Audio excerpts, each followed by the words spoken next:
Hello, this is James Corbett of CorbettReport.com. It's the 18th of March 2010, and today I'm joined on the line by a professor from the University of Iceland and an advisor to the Icelandic Modern Media Initiative at IMMI.is, and her name is Salvör Gissurardóttir. Did I get that right, or is that close? Yeah.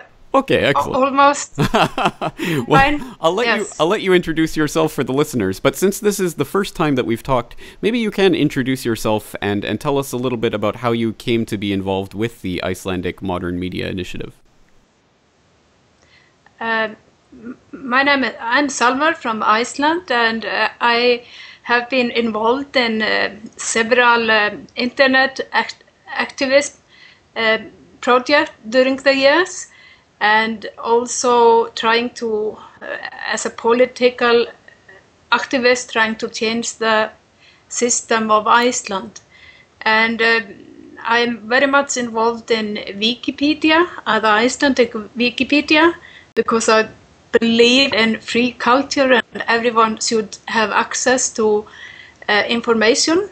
And the Wikipedians, other Wikipedians of Iceland and also political activists of Iceland were involved in this project, and we all, even if we were activists before the crisis and the crash in Iceland, we become much more aware of the need of that we did something about the situation, and especially in Iceland now, because we are realizing how much effect how important it was that the media was not doing what the media is supposed to do, give citizens information in Iceland. Media was owned by the same people that also owned the bank, also funded the politicians. And we just woke up one day and our world has collapsed. That's right. Iceland has been undergoing an incredible economic crisis recently and has been undergoing some huge political changes as well because of that crisis. Maybe you can talk a little bit about that and how it's affected people in Iceland. Well, it has affected almost every family in Iceland that I know of. It is not only that many people are without jobs, and also because the debt in Iceland is balanced at the currency and also inflation. So if the inflation goes up and if the currency goes down, then your debt go up. And the debt has gone up maybe twice for some people, but there are estates in Iceland, the houses, the price has devalued like everywhere else. And also we just woke up and they tell us, the British and the Icelandic government, that we certainly owe a lot of money.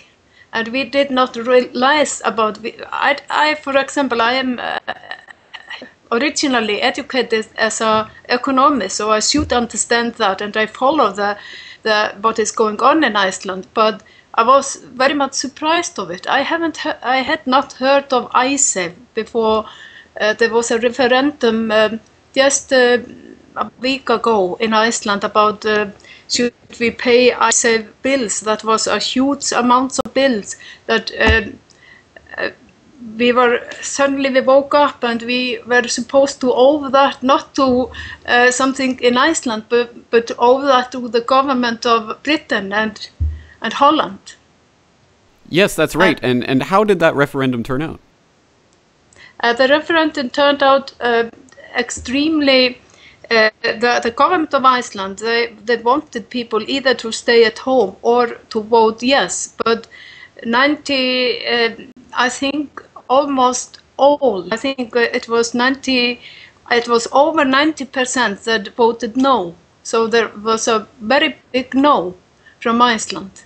Yes, that's excellent and very exciting as well. And it's interesting how that economic crisis plays into the media freedom as well, and that has directly to do with the economic crisis in a lot of ways. For example, I believe the Icelandic national broadcaster, RUV, was attempting to do a story about the banking crisis, but was prevented from doing so because of it was using leaked documents for its reporting.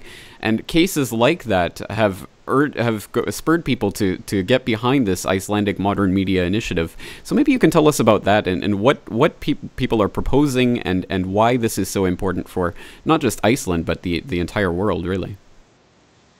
It is... in Iceland, there are the same kind of laws as in other places of Europe, that libel.